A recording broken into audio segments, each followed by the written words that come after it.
Hi, I'm Darren Green with the Florida State Golf Association. Welcome to our instructional video of setting up a golf course the morning of a tournament. Course setup is one of the essential duties of a tournament volunteer. You're typically the first official to see the course that day, and your job is to basically make sure the course is ready for competition. You're usually assigned to either the front nine or the back nine, and it consists of three main duties.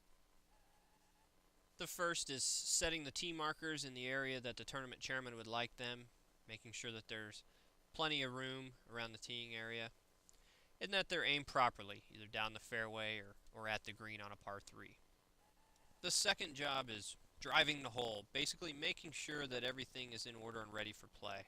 If you notice any bunkers or any damage that can be repaired, definitely something you want to try to fix. And also you want to be on the lookout for any unusual things, any ground under repair or anything unusual that players may encounter so that you're ready for any potential rulings that day. And also anything that you may have a question about, whether it's the stake tree here or maybe some damage on the course, so you can get on the radio and ask the question before it becomes an issue that day. And finally, confirming that the hole location is cut in the correct spot and that the sheet we give to the players that day is correct. And also making sure that there's no damage near the hole or no damage to the hole itself.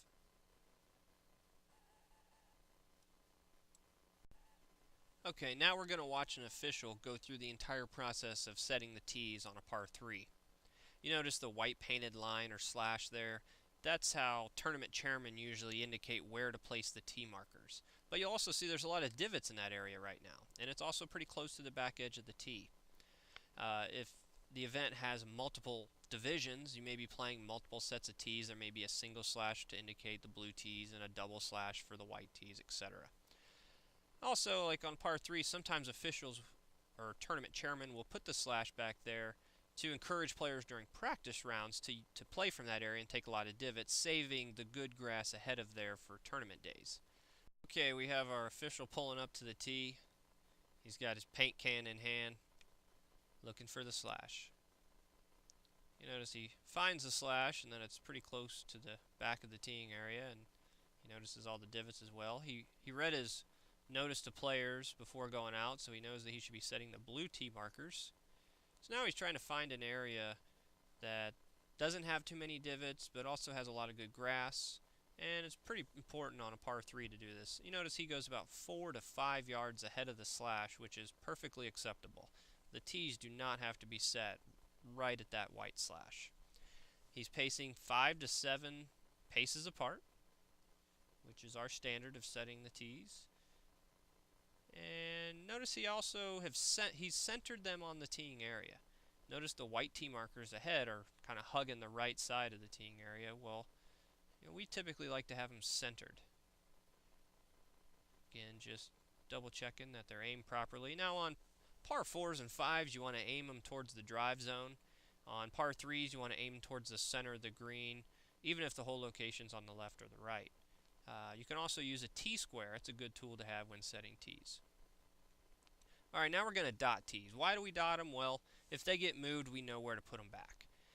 If you suspend play and have to resume the next day, maybe maintenance moves them or they get moved somehow else, we know exactly where to put them back. So let's take a close-up look of dotting the tee. Just a couple taps of the can, a small dot that only lasts a few days. That's exactly what you want to do there. Now an example of something you do not want to do. Please do not paint a large dot similar to this. This dot will last for weeks. The superintendent will not be happy with you, and it's just not needed. Also, you want to make sure you do not put any paint on the tee marker. That's why we ask you to lift them. These paint cans can splatter paint pretty easily, and you want to avoid that. One dot for round 1. When you're moving them for round 2, put 2 dots down, 3 dots for round 3, etc. Okay, back to our official. Notice that he places a dot near both tee markers. Some officials put the dot right ahead of the tee markers. Some officials put it off to the side. Either is fine. Now you may also be given a sheet similar to this one here, which is a pace of play reminder sign. If so, just take a few tees and stick it in the ground just off the teeing area for the players to see. Now, the tee markers that you're not using that day, you want to take and place aside. Sometimes the maintenance department will totally take them off the golf course, but most of the time you'll just be moving them off to the edge of the tee like you see here. Now just a little double check of the teeing area. If there's any broken tees or divots that need to be filled, go ahead and take care of those. But if everything looks good, it's time to hop in your cart and move on and drive the hole. Okay, now we have our official on a par 4. Looks like he's set the tees, and now it's time to drive the hole. And driving the hole doesn't mean just drive right down the cart path or right down the center of the fairway. You notice that he's going to kind of zigzag down the hole, trying to familiarize himself with the golf course, looking for anything out of place, looking for anything he may have a question about. Looks like he is heading over to the left side. We have a fence up, but we also have out-of-bounds stakes, so he's going to check the out-of-bounds, make sure all the stakes are up. Also take a look to see if was it painted, or are we just going stake to stake. Notice all the white dots in the fairway. That was a maintenance application put down that morning, and something he called in and found out from the tournament chairman that'll be gone and dissolved by the time the players reach that hole. Looks like he found a fairway bunker with some footprints. You know, sometimes we do have member or public play out before our tournament, and that could, disturb a bunker. Might need a little attending to. And we have a water hazard over here to the right. Obviously it's a lateral water hazard, and straightens a stake. If you notice any stakes knocked over, you can go ahead and put them back. If you need a hammer, the TC usually has one, or could go out there and hammer a stake in. You also want to pay close attention, especially to the drive zone.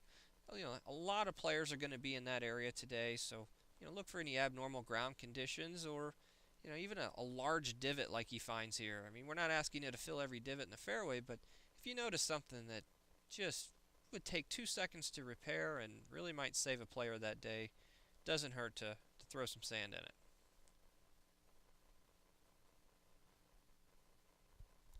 Looks like he's going to check another fairway bunker here. This golf course puts the rakes in the bunkers, which is okay. And continue up the hole. If everything looks good, it's time to drive up to the green and check the hole location.